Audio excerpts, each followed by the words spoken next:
ఆదివారం జరిగిన మ్యాచ్‌లో బెంగుళూరు అలాగే కోల్కతా జట్లు ఒకే ఒక్క పరుగు తేడాతో ఓటమి పాలైపోయింది బెంగుళూరు జట్టు.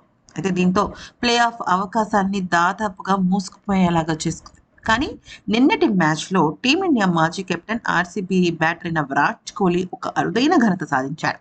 ఐపీఎల్ చరిత్రలోనే కాదు, క్రికెట్ చరిత్రలో ఒకే ఒక్క ఆటగాడిగా నిలిచాడు.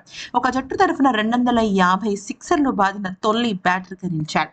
అయితే ఒకే ఒక్క సిక్స్‌తో ఈ యొక్క ఘనతను పూర్తిగా తన వశం చేసుకున్నాడు. ఐపీఎల్ 2024 సీజన్‌లో భాగంగా ఈడెన్ గార్డెన్స్ వేదికగా నిన్న మ్యాచ్ జరిగిన సమయంలో మ్యాచ్‌లో 2 సిక్స్‌లు కొట్టిన కోహ్లీ ఈ అరుదైన ఘనతను తన పేరిట లిఖించుకున్నాడు. కోహ్లీ ఇప్పటివరకు ఆర్సీబీ తరఫున 245 మ్యాచ్‌ల్లో 250 సిక్స్‌లు బాదాడు. ఈ జాబితాలో కోహ్లీ తర్వాత స్థానంలో వెస్టిండీస్ దిగ్గజం క్రిస్ గేల్ ఉన్నాడు. అతను 239 సిక్స్‌లు కొట్టగా, ఇక అత్యధికంగా సిక్స్‌లు కొట్టింది మాత్రం మన రన్ మెషిన్, మన భారతదేశపు అత్యద్భుతమైన ఆటగాడు విరాట్ కోహ్లీ.